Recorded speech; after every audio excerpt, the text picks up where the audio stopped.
Hi friends, ఈరోజు మాది marriage day అండి.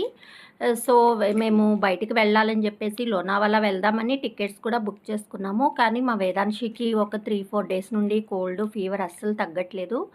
సో, తనకంటే ఏది ఇంపార్టెంట్ కాదు మాకు. ఇంక అందుకని చెప్పేసి మళ్ళీ అక్కడికెళ్ళాక హెల్త్ బాలేకపోతే ఇబ్బంది అని చెప్పేసి టికెట్స్ అయితే మళ్ళీ క్యాన్సిల్ చేసుకున్నాము. సో, మార్నింగ్ నుండి బయటికి వెళ్ళడానికి కూడా కుదరలేదండి. మార్నింగ్ నుండి కొంచెం బిజీ వర్క్ ఉండడం వల్ల. సో, ఈవినింగ్ అయితే చిన్నగా అలాగా కేక్ అయితే తెచ్చుకున్నాము. సో, ఈరోజే కొంచెం యాక్టివ్ అయిందండి. బాగా సఫర్ అయిందనమాట 3-4 డేస్ నుంచి. సో, ఫస్ట్ అయితే కేక్ కట్ చేసిన తర్వాత ఫస్ట్ నేను వాళ్ళ డ్యాడీకి పెడుతుందని ఎక్స్‌పెక్ట్ చేశానండి. కాకపోతే కేక్ విషయంలో మనం కాంప్రమైజ్ అవ్వం గదా!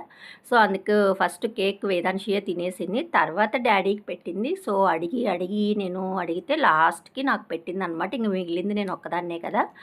సో, అలా అనమాట. సో, తనకి బ్లూబెర్రీ కేక్ అంటే ఇష్టమని చెప్పేసి బ్లూబెర్రీ అనమాట. చాలా బావుంటుంది ఇక్కడ కేక్స్ అయితే. సో, ఇంక తప్పదు, ఇంకా తనే కొంచెం తింటుంది అని చెప్పేసి జస్ట్ కోల్డ్ తగ్గింది. అయినా టెన్షన్‌గానే ఉంది, మళ్ళీ కోల్డ్ అవన్నీ ఎక్కడొస్తాయో అని చెప్పేసి. కానీ చూస్తే ఇంక తినకుండా ఉండలేదు కదా! సో, బిర్యానీ అయితే ఆర్డర్ పెట్టుకున్నాము. సో, మా మ్యారేజ్ డే ఇలా సింపుల్‌గా జరిగింది. ఏదో అనుకుంటే ఏదో అయిపోయింది. సో, మొత్తానికి ఇంట్లోనే అయితే ఇలా చిన్నగా ఇలా సెలబ్రేట్ అయితే చేసుకున్నాము.